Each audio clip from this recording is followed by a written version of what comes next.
就在习近平权力不稳的传闻满天飞的时候，一连串诡异的军事调动、人事洗牌，正在悄悄改写中共高层的权力版图。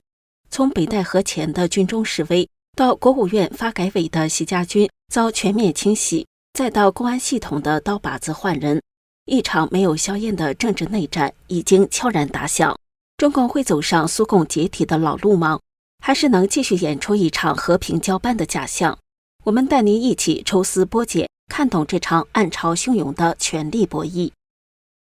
你好，这里是大时局要闻透视，我是王真。几天前，北京长安街上出现了外形奇特的疑似经过改装的装甲车、坦克车的视频，引发种种猜测。中共前海军中校参谋姚成日前在其自媒体节目中披露，他透过北京的老战友了解到，中共中部战区的军队近期的确出现了异常调动。首先是第81集团军约2个旅的部队已调动至官厅水库。第81集团军驻扎在北京西北方向的张家口，其前身是负责北京卫戍区的第65军。官厅水库位于张家口和北京之间，该水库曾是总参训练新装备的场所。姚成表示，现在天气很热，一般情况下不会出动大部队到官厅水库搞训练。出现在长安街上的装甲车、坦克车则来自第82集团军。该集团军驻扎在北京西南的保定。姚成指出，第82集团军就算是要在北京周边布防，也不需要从长安街过，毕竟这个地方太敏感了。他认为，以上2个集团军的动作明显带有威胁之意，是故意的公开示威，只在北戴河会议前警告习近平，要求他老实点，不要再折腾，同时逼习近平不要阅兵，因为军队绝对反感习近平。这一点从习近平7月7号参观百团大战纪念馆，军方竟然没有人陪同，也可以看得出来。姚成认为，中共中央军委副主席张又侠应该知晓并默许了这些军事调动。张又侠的地位在军队中正在提升，甚至有可能进入常委，这表明军队的地位正在上升。虽然军队表面上仍会宣称党领导一切，但实际操作中，军队不希望受到过多的干涉。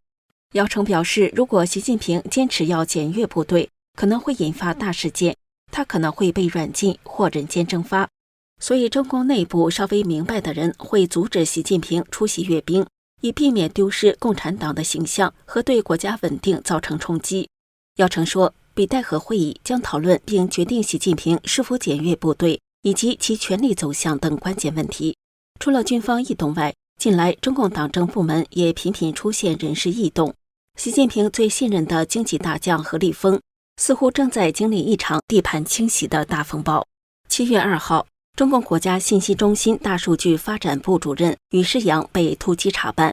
这个名字乍听可能不熟，但他可是何立峰大数据王国里的关键人物。这位哈尔滨出生、北大出身的大数据专家，一路在国家信息中心扶摇直上，研究的是政府决策、数据战略，曾是发改委系统的明星人物，现在却突然落马。这还只是开始，短短半年内，国家发改委的高层人物几乎全面洗牌，像是换班一样快速而密集。更惊人的是，新上任的不是习近平系统内的熟面孔，反而是一批明显非洗涤系背景的干部悄然入场。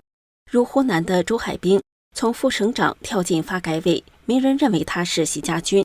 还有黄儒，中科院院士、北大博士，和李克强、史泰峰是北大校友，这关系耐人寻味。再有王洪志，曾在河南电力系统任职多年，与李克强执政河南时期颇有渊源，如今也进了发改委和国家能源局。与此同时，何立峰过去的亲信，他的秘书团、大管家，却一个接一个被打包调离。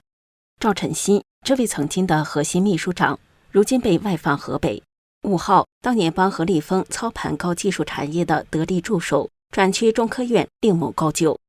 吴亚峰，何立峰掌权时的办公厅党总支书记，已经悄然卸职。还有张世新，曾经的人事司大总管，如今去了中信集团。何立峰苦心经营多年的发改委人马系统，眼睁睁地被一点一点清理干净。发改委这盘棋不只是官位的更替，更像是一场阵营斗争的缩影。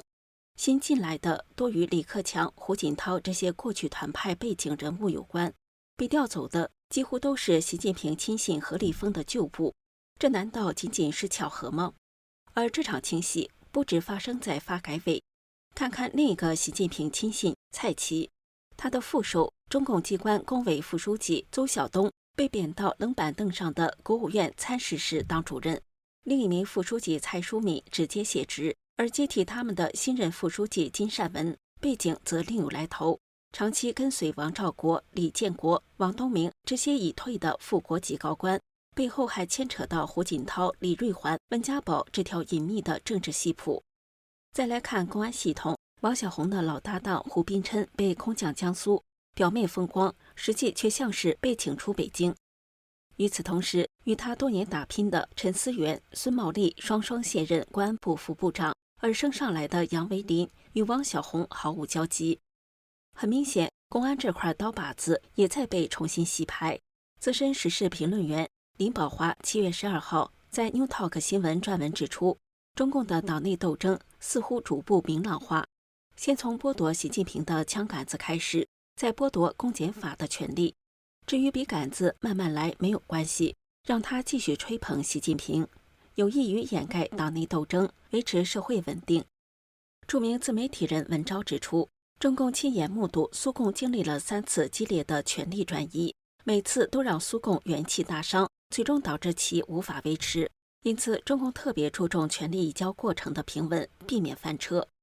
苏联的3次激烈权力转移包括：一、斯大林去世后，贝利亚被迅速处决，赫鲁晓夫最终胜出，并在1956年苏共20大上做秘密报告批判斯大林，开启了去斯大林化进程。这次斗争导致了1956年匈牙利的反苏革命，震惊了毛泽东。二、赫鲁晓夫在黑海度假期间被勃列日涅夫等对手发动政变赶下台。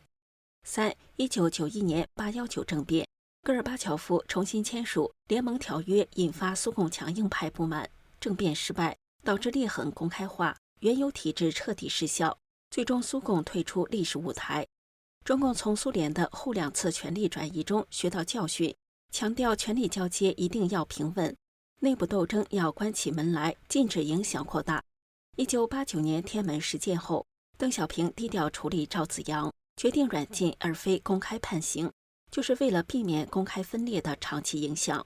2012年3月19号，周永康调动手下的武警，试图控制国务院并软禁温家宝，但因告密失败。胡锦涛紧急从保定调来了第38集团军的一部分部队军队，在兴华门前驱离了武警。军车行经路线的北京市民有不少人向希望之声证实了这件事。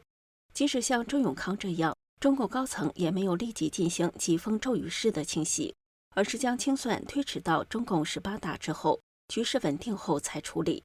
权力的游戏永远没有真正的稳定。当军车开上长安街，当习家军一个个被调离关键岗位，当笔杆子还在高唱赞歌，而枪杆子公检法却在悄悄换血，这不再是风声鹤唳，而是中共内部真实发生的巨变。